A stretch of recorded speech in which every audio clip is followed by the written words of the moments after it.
So first of all, it's absolutely a delight to be here.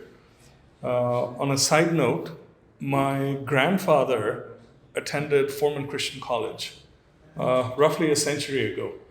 So this is my second visit to Lahore, but my first visit to the college. So this is an absolute pleasure to be breathing the air that my grandfather must have breathed a century ago, albeit I understand in a different building. I understand this is a newer building. So all of you are undergraduates, yes? And you're students of history. Why do we study history? I'm curious. Anyone? Why do you study history? Why are you in a history class? Other than the fact that you were forced to be in a history class because that's what your program of study demands, I'm just curious to get your perspective. To learn from the past. To learn from the past.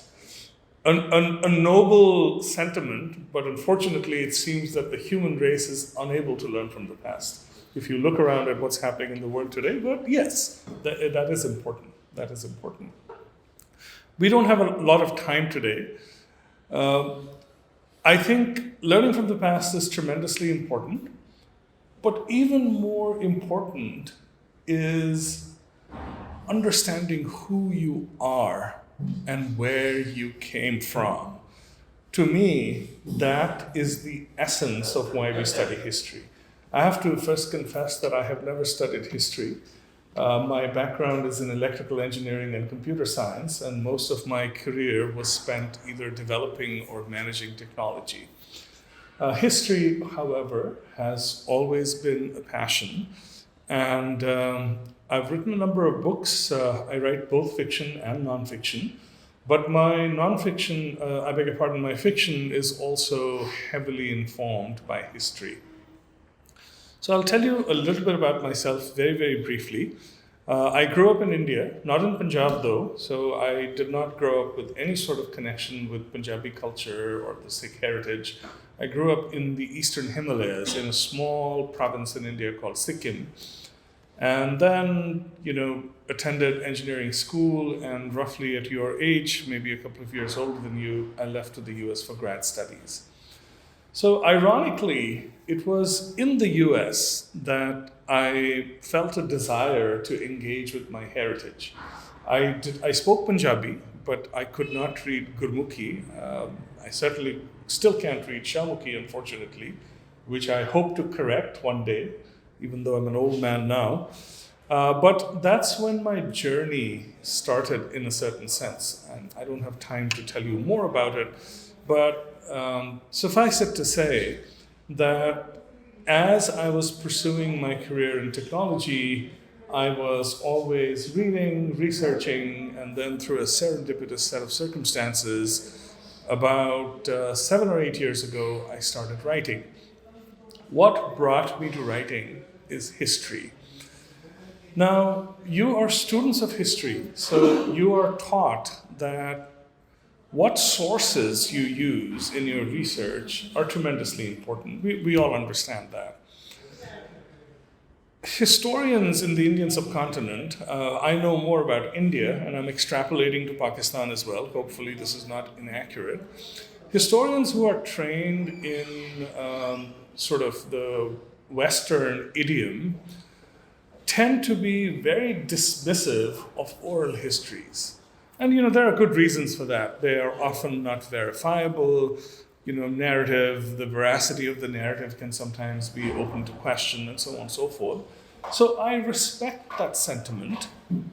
But as somebody who loves literature as much as he loves history, I have to tell you that if we don't pay attention to our oral histories and our less traditional historical record, we end up impoverishing ourselves in many, many ways because these works enrich us.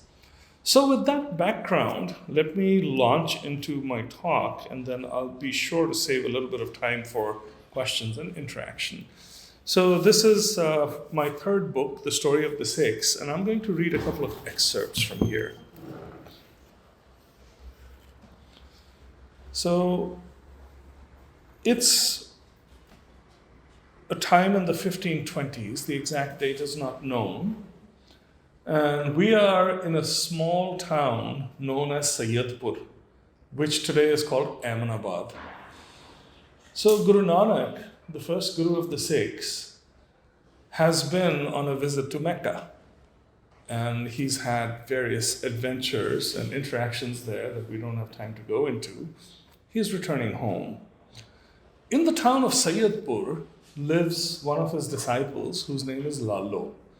So this is a time when caste distinctions are tremendously important. They are practiced very rigorously. Lalo is a low caste carpenter. Guru Nanak comes from a, quote, high caste, Khatri or Kshatriya family, but he is his beloved disciple, and he is in Sayyidpur to visit him. Guru Nanak arrives in Sayyidpur, and in his own words, let's get a sense of what he encounters. So Guru Nanak at that time writes, Jaisi mein aave khasam ki bani, तैसड़ा करी ज्ञान वे लालो पाप सारे पंजाबी समझते हैं ये मुश्किल पंजाबी है सो ज़रूरी नहीं कि सारी समझ आएगी but I want to give you a bit of a flavor पाप की जंज ले काबुलों धाया जोड़ी मंगे दान वे लालो सरम धर्म दुए शाप खड़ोए कूड़ फिरे प्रधान वे लालो काजियां बामणा की गल थकी अगद पड़े शैतान वे लालो मुसलमानियां पड़े कतेबा कष्ट में करे खुदाए वे लालो जात सनाती होर हिंदवानियां ए भी लेखे लाए वे लालो खून के सोहले गाविए नानक रत्त का कुंगू पाए वे लालो. So I'll read my translation because the language is not necessarily simple. As my Lord bids me to speak, thus Lalo do my words emerge. From Kabul harks a sinful groom, leading his wedding throng of doom. The lustful groom his wedding band, in dowry they will take this land. Shame and righteousness have died, as evil struts in haughty pride. Brahmins and the Qazis have fled. Satan, he reads the wedding vows. The women turn to the holy book. Allah, Allah, they cry forsook. The pain of every dame and lass, highborn or spawn of lowly blood. Oh, Lalo, terrible is their fate. They can't survive this gruesome flood. Where are the bridal songs of joy? Where is the fragrant saffron spray? Nanak, he must sing songs of blood on this grisly, frightful wedding day. Nanak has just witnessed a terrible massacre. Babur is on his way to establishing the mighty Mughal dynasty. His hordes have descended on this little town, Sayyidpur. They have laid the town to waste. Corpses are piled everywhere. Blood is running in the streets. And the sensitive soul that Guru Nanak is, he is mortified, horrified by what he sees. And this is how he responds.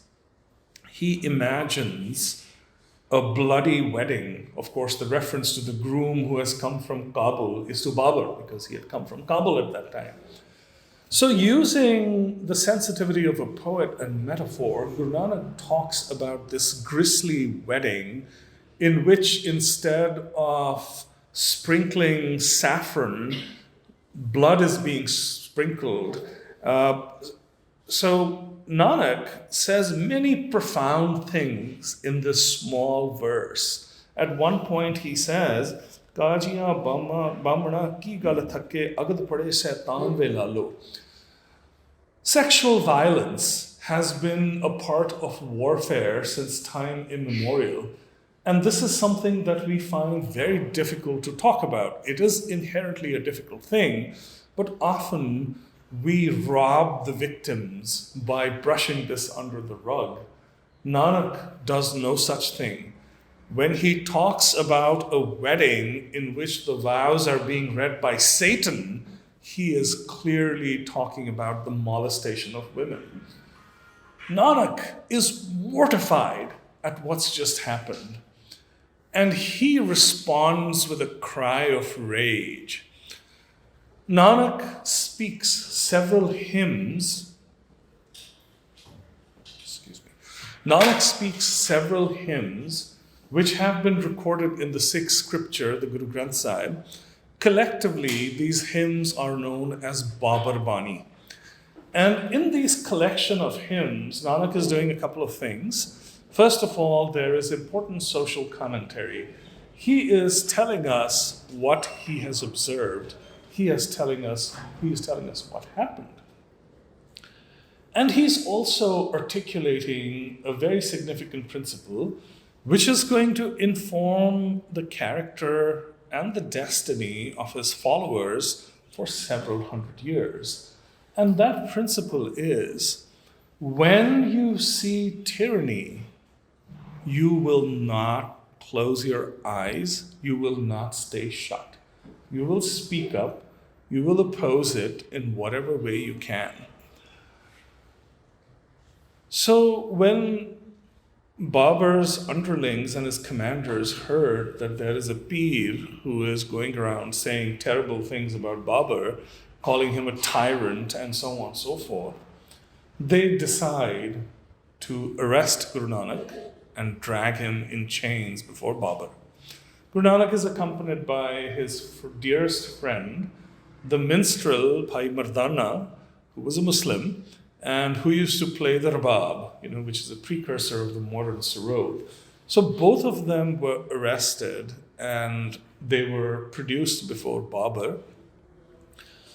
There's a poet in the Sikh tradition whose name is Santokh Singh, who writes poetry in Braj Bhasha. So Braj Bhasha is a precursor language to Hindi, and it's more or less defunct now. I mean, people don't really read Braj Bhasha in India. But there is this vast body of literature. So this monumental work is called the Gurpratap Suraj Granth, colloquially known as Suraj Prakash, in which Kavi Santokh Singh very colorfully articulates the history of the Sikh faith. So these are some of the sources that I was referring to earlier in my conversation that are really important for us to engage with. Santokh Singh in the Suraj Prakash and there are several other writings about the incident talk about what happened then. So Guru Nanak engages in a dialogue with Babur. So powerful men have always tended to be superstitious. Even in these days, you hear about ridiculous things that people do, hoping that divine intervention is going to help them in their not so benevolent endeavors, and Babur was no different. So as he engaged with Guru Nanak, it became apparent to him that he was dealing with somebody who was very evolved spiritually. And he felt a little bit of fear, because we've all heard these legends, right? The Pirs and Pagambars would have a lot of powers. If they cursed you, terrible things could happen to you. So maybe Babur was scared. Maybe he was trying to hedge his bets. Who knows? We don't know, because he doesn't mention this in his memoirs. So it is said that Babur recognized that Guru Nanak was was no ordinary person. And it is then said that Babur asked for his blessing. And Guru Nanak responded by telling him, I will read a couple of translations from the poetry of Santokh Singh, because I really don't have time to go through all the details. So as the conversation progresses, Nanak speaks other hymns that essentially upbraid Babur and help him understand the terrible things that he has done. And then, in the language of the poet Santokh Singh, Babur hears the Guru's words, in his heart awe and esteem. Verily, this is a great sage. such respect his words beseem. Show me, please, a miracle now. Your powers I would like to see. Loved by God you seem to be, or in human form you're he. So, holy men were supposed to have miraculous powers. So maybe Babur was testing him. He said, can you show me a miracle? Nanak looked the conqueror in the eye. With kindness the Guru speaks. Miracles I do disdain. Ask for what your heart desires. Bestill your heart. Steadfast remain. The rest of the story is, interesting, but we don't have time. So,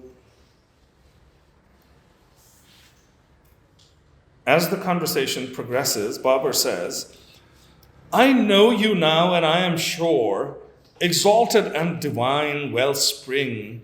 From you then I ask this boon, of every realm make me a king. Forever let my progeny rule, give them peace and comfort great.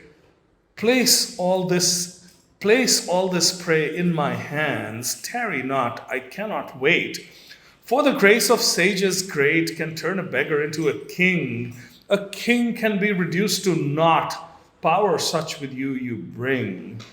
Eyes filled with benevolence, the Guru was heard to say, if you wish to rule the world, righteous you must stay.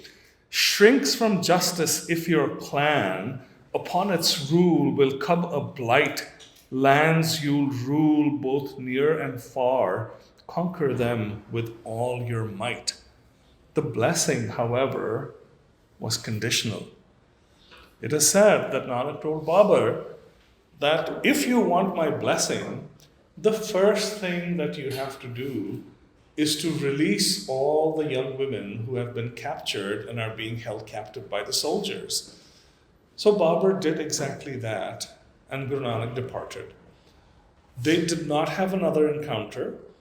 Babur went on to win the first battle of Panipat and establish the mighty Mughal Empire, which ruled the Indian subcontinent for more than 2 decades. As you know, Punjab, with its capital in Lahore, became one of the provinces of the Mughal Empire. The interaction between Babur, or the house of Babur, and the house of Nanak did not end there. Now, it's a challenge for me to give you a flavor of that interaction in the next 15 minutes, but that is what I will try to do. Babur was succeeded by his son Humayun, who was not the warrior that his father was. As you have probably studied or will study, he was defeated and deposed by Sher Shah Suri. And then Humayun was, on the run. He was trying to find some way to regain his father's throne, and he arrived in Punjab. He had heard about the miraculous powers of Guru Nanak, who had blessed his father. And one of his Hindu advisors suggested to him that Nanak is no more, but he has been succeeded by a second master whose name is Guru Angad. Why don't you go to him and seek his blessing? So again, from the Gur Pratap Suraj Granth, there are colorful interactions between Humayun and Guru Angad. Humayun goes to the Guru's presence. The Guru is praying. Humayun is a king. Even though he's a deposed king, he's still a king. He gets very upset. I'm waiting here, and look at this holy man. He continues to pray. He's not paying any attention to me. And in anger, Humayun draws a sword. And Guru Angad looks at him and says, where was your sword when you needed your sword? He was referring to the fact that he was defeated by Sher Shah Suri. And then it is said that Humayun apologized, the Guru blessed him. Of course, Humayun had many adventures. He went all the way to Iran, and ultimately he was able to win his throne back. Humayun was succeeded by his son Akbar, who was very different from both his father and his grandfather. He was as much a military genius as his grandfather was. But what really defined Akbar was his broad worldview and his tolerance. Have you studied the Mughal period yet or no? You have. Okay, then you probably know about Akbar. You know that he also made Lahore his capital for a certain number of years. He had a deep connection to Lahore. So Akbar constantly sought dialogue with holy men. There were no holy women in those days, there were only holy men, but holy men from all religions. And by that time, on Guru Nanak's gaddi or throne sat the third Sikh Guru, Guru Amar Das, who was very old at that time, who lived in a place called Goindwal. So Akbar visited Guru Amar Das in Goindwal, and there are these wonderful, colorful stories about how the emperor arrived in Goindwal in a royal possession and, feeling a surge of humility when his attendants spread out silken rugs for him to walk on. He asked them to remove them. He took his shoes off and walked barefoot to the Guru's presence. And here I have to tell you a small digression. Guru Nanak started a practice known as the langar, the community kitchen, which was used to feed everyone. So that epitomized two fundamental principles.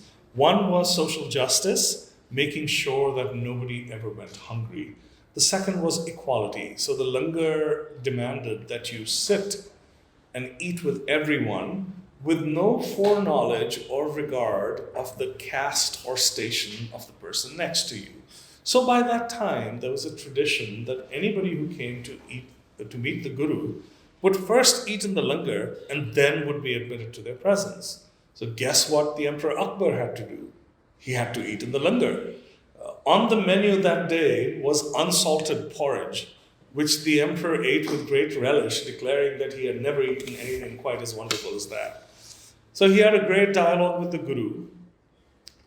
He was, of course, completely enchanted, enraptured, and very pleased. He told the Guru that I would like to give you some land. The Guru refused. He said that everything that we have, we don't accumulate wealth. Everything that comes in goes out again in the form of langar, because the langar continues constantly and people are fed. But Akbar insisted and insisted and insisted, and finally the Guru accepted a land grant in the name of his daughter. That land is in the area where the Golden Temple, the most important place of worship of the Sikhs in Amritsar, sits today. And it was made over to the Guru's daughter and son-in-law. The son-in-law, Bhai Jetha, went on to become the fourth Guru of the Sikhs. And he established a little village there, which turned into the mighty city of Amritsar. So this was the interaction in the time of the third Mughal emperor. Akbar was succeeded by his son Jahangir, who was cut from very, very different cloth. Jahangir had never been his father's favorite. Jahangir was somewhat aware of the Sikh faith, which was starting to become prominent in Punjab. In the interest of time, I will give you the short version. Guru Ramdas was succeeded by Guru Arjan, his son, who was the fifth Guru of the Sikhs, who caught the attention of Jahangir for various reasons. In his own memoirs, Jahangir writes that in Amritsar, there is a Choot di Dukan, a business that peddles falsehood, which I need to shut down. So without going into the long, convoluted history, also, some of the courtiers in Jahangir's court whispered in his ear that the Sikh Gurus were composing kalam in Persian. Guru Nanak Sahib, it is said, when he visited Mecca and engaged in a dialogue, spoke in Persian. And similarly, Guru Arjan, the fifth Guru, using very similar sort of philosophical underpinnings, also wrote hymns in Persian. So to some of the orthodox in Jahangir's court, the fact that this guru of the Hindus, so because the Sikh religion didn't exist as a formal religion then, so they were all considered Hindus, that this guru of the Hindus was writing in Persian. Why could he possibly be writing in Persian? What could be his agenda? Surely he must be trying to convert people by trying to reach out to them in Persian. So for all of these reasons, Jahangir ordered that Guru Arjan be arrested, and he was asked to pay a big fine. Guru Arjan flatly refused. He said that what I have is not mine. It belongs to the people. He used to get, of course, a lot of offerings. These offerings are to be used for the langar. They are not to be used for paying a fine. Short version, Guru Arjan was tortured on the banks of the Ravi, and he finally succumbed to his injuries. There are very colorful stories about that as well. The site of his execution is the Gurdwara Dera Sahib, which stands right at the entrance to Lahore Fort. So if you go to the Shahi Qila, you'll see a Gurdwara there. The Ravi used to run closer to the fort then. That is the very site where Guru Arjan was tortured and killed. As he was on his deathbed, it is said that Guru Arjan sent word to his young son, Hargobind, who became the sixth Guru of the Sikhs, that now tyranny has reached a point where it needs to be confronted. You will put on a sword, you will raise an army, and you will prepare yourself and your followers to confront tyranny in whatever way is necessary. Guru Hargobind had a long and interesting history with Jahangir. Jahangir summoned him to Delhi because he learned that the man that he had put to death, his son now sat on the throne. He was highly respected. He was afraid that he would be a threat. So he summoned him. He was very, very impressed with him. And he decided that I cannot let this man go free. So Guru Hargobind was sent to Gwalior Fort as a prisoner, where he was arrested for several years. And finally, when Jahangir was very ill, being a superstitious man, he was convinced that he was not going to get better until he freed Guru Hargobind. So he decided to release Guru Hargobind, and he then returned to Amritsar.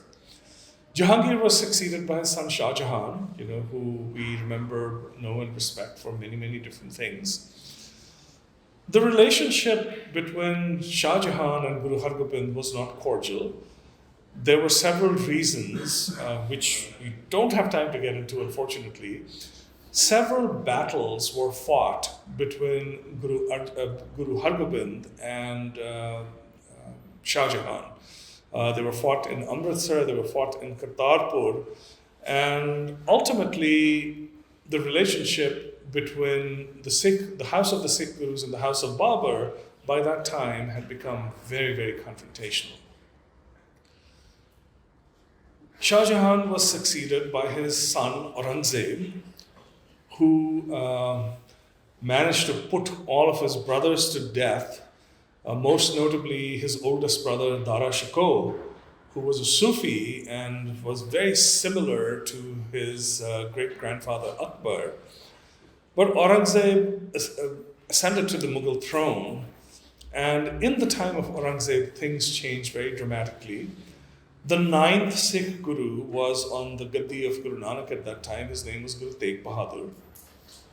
So the Hindu Pandits or Brahmins of Kashmir approached Guru Tegh Bahadur saying that they were being asked to convert, and they requested Guru Tegh Bahadur's help to intercede with Aurangzeb. Guru Tegh Bahadur, again, colorful stories here, not today, another time perhaps, or inshallah, my book will come to Pakistan and you'll read it. So Guru Tegh Bahadur went to Delhi to talk to Aurangzeb. There was a long dialogue, at the end of which, in Chandni Chowk, the main square in Delhi, the Guru was publicly beheaded. And that was the end of the ninth Guru. He was succeeded by his son, Guru Gobind Singh, who was only 9 years old at that time. Guru Gobind Singh grew up to be a mighty, mighty warrior, and throughout his lifetime fought many, many battles with the Hindu chiefs of the hills that surrounded him, who were, of course, all subjects of the Mughal Empire, who had been requesting help from the Mughal Empire, which came from Sarand. So Lahore was the most important city in Punjab. The second most important city and a very wealthy city was Sarand. So the governor of Sarand, Wazir Khan, sent large forces. So the confrontation between the two houses came to their peak in the time of Guru Gobind Singh and resulted in many, many battles, resulted in the death of the Guru's two older sons who died fighting at a place called Chamkaur. It resulted in the death of his two younger sons, who were arrested by Wazir Khan, the Subedar of Sarand, and who were asked to convert. I have to tell you here that there's a writer, a Muslim writer by the name of Allah Yar Khan Jogi, who has written two beautiful epics in Urdu. One of them is called Shahid-e-Wafa, the other one is called Ganje Shahida, that describe the encounter between the Mughal Empire and the Guru's family, specifically the martyrdom of his two younger sons, who, when they refused to convert, were walled in a brick wall and made to suffocate in the town of Sarand. Our time is almost over, but the interactions between the Mughals and the Sikhs and the descendants of the Gurus and the followers of the Gurus didn't end there. 1739, Punjab and the rest of the northern Indian subcontinent was invaded by Nadir Shah of Persia. On the Mughal throne sat Muhammad Shah, who was also known as Muhammad Shah Rangile, because he was much more interested in music and dance and poetry, not so much fighting. It was a debacle for the Mughals. Delhi was sacked. Nadir Shah overran the north.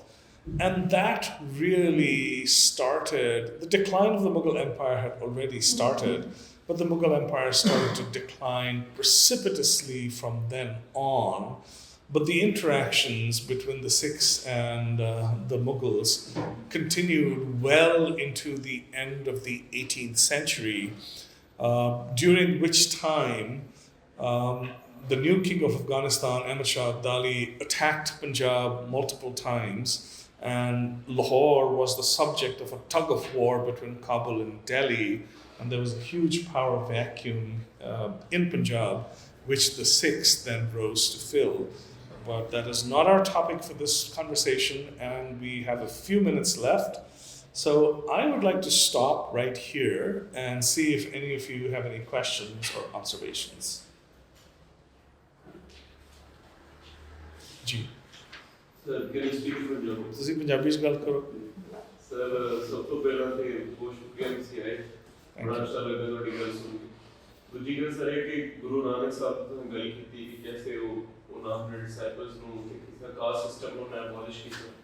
Sir ਇੱਕ ਮਿਥ ਮੰਨੀ ਜਾਂਦੀ ਹੈ ਮੁਸਲਿਮ community ਚ, ਪਤਾ ਨਹੀਂ ਠੀਕ ਹੈ ਕਿ ਨਹੀਂ, ਕਿ ਜੋ ਗੁਰੂ ਨਾਨਕ ਸਾਹਿਬ ਸਾਨੂੰ ਬੇਸਿਕਲੀ ਉਹ ਪਹਿਲਾਂ ਮੁਸਲਮਾਨ ਸਨ, ਬਾਅਦੋਂ ਮਤਲਬ ਉਹਨਾਂ ਦਾ ਇੱਕ ਨਜ਼ਰੀਆ ਜਿਹੜਾ ਹੈ ਉਹ ਫੇਥ ਦੀ ਤਰਫ ਡਿਫਰੈਂਟ ਹੋ ਗਿਆ।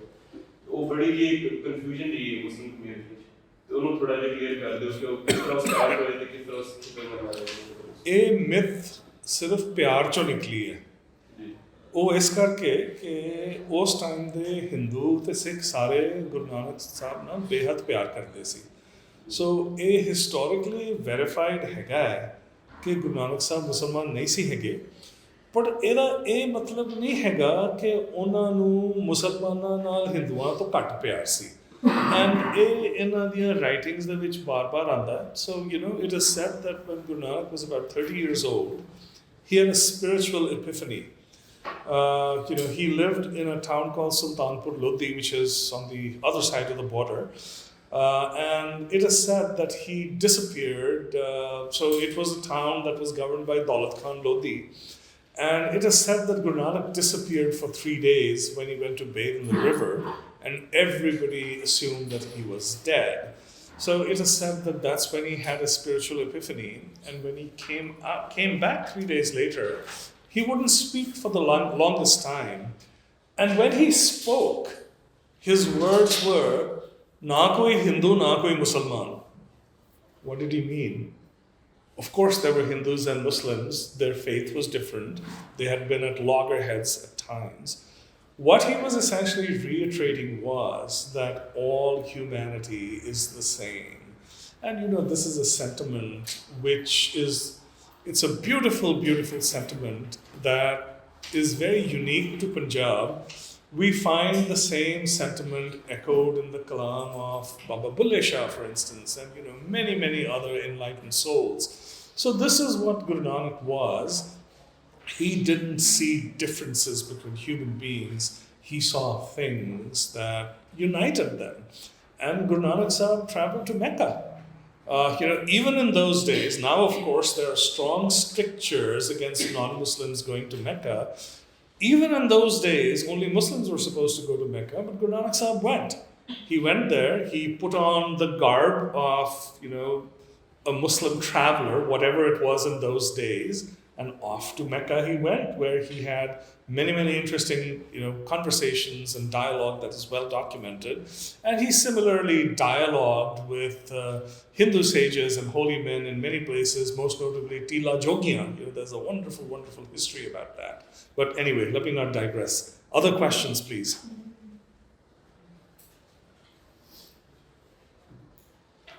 Okay, so I have to tell all the young women in the class here that I often speak at Guru Nanak Dev University in Amritsar, which is, like this college, a lovely, lovely institution. And I have to tell you that 90% of the questions there are asked by the women. So this is... So don't be shy. If you have anything to say, or if you have a question, please do speak up. So this was another aspect of Guru Nanak's philosophy.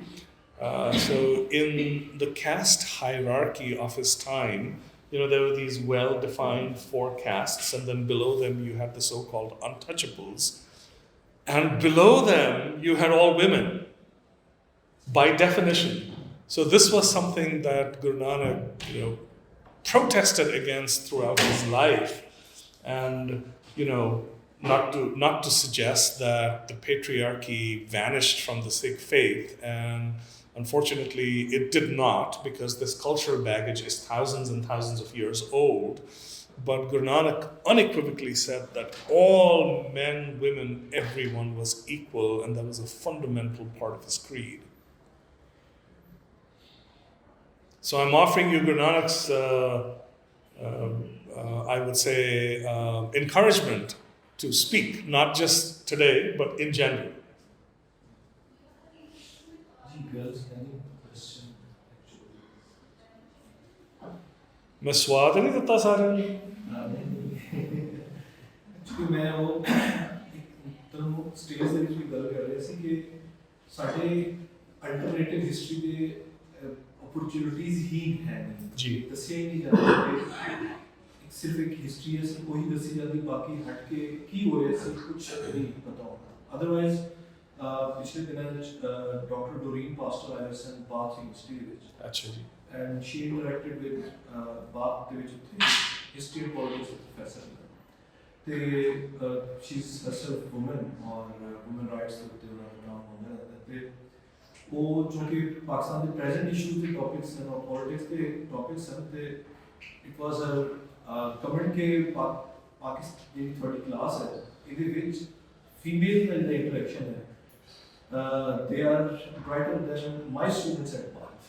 Wonderful. She was so impressed. ਤੇ ਮਾਸ਼ਾਅੱਲਾ ਸਾਡੀ classes ਉਸ ਮੇਰੀ ਤੇ ਖਾਸ ਤੌਰ ਤੇ ਮੈਂ ਪਹਿਲੀ ਕਲਾਸ ਦੇ ਜਿਹਨਾਂ ਨੂੰ ਕਿਹਾ ਕਿ ਮੇਰੇ ਤੋਂ ਇੰਪ੍ਰੈਸ ਨਹੀਂ ਹੋਣਾ अगर मेरे वाला तुसी इत्तेफाक की तरह इंप्रेशन मैं मास्टर के नाम फेल कर देना क्वेश्चन तो और बहुत ज़्यादा जरूरत लेकिन ये है कि it's good interaction to start with this unique topic of course but मैं चाहूँगा कि the role of women in particularly in Sikh history that the era you are covering so we see Jinda, we see other, Maharanis in Ranjit Singh's time, but we hardly find the role of women in Guru's time from 1700. This is not entirely true. Everybody knows the name of Maharani Jinda, but there were several other very notable women in Sikh history in the period of the Gurus as well. Guru Nanak's sister, Bibi Nanki, was perhaps the first person who recognized a divine spark in her brother.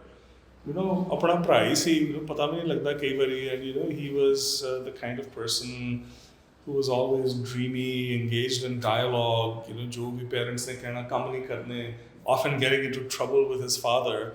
But Bibi Nanki was the one who recognized that there is something different about my brother. So starting from Bibi Nanki and going to the spouses of many of the gurus, the sisters and so on, there is a stream of historical narrative that talks about both their contributions and their impact. So the second Guru's wife, Mata Khivi, was well known as one of the champions of the tradition of Langar. And in terms of establishing it, moving it forward, Guru Amar Das's daughter, Bibi Pani, who became the wife of the fourth Guru, Guru Ram Das, is a towering figure in Sikh history for many, many different reasons. Her devotion, and then there is this fabulous story about her interaction with her father. It's a rich metaphysical story that sort of results in the Guru telling her that her progeny are going to be the Gurus as long as they're going to be human Gurus, while understanding the tremendous price that would have to be paid for that privilege. When I talk to you about what happened during the Mughal period, essentially Mata Pani's descendants were eliminated. All four sons of Guru Gobind Singh died. Guru Tegh Bahadur was beheaded. Her son was tortured and killed. So Mata Pani occupies a very, very special place. Mata Sahib Kaur, who was not the wife of Guru Gobind Singh, but is closely associated with Guru Gobind Singh, played an important part when Sikh identity was being established.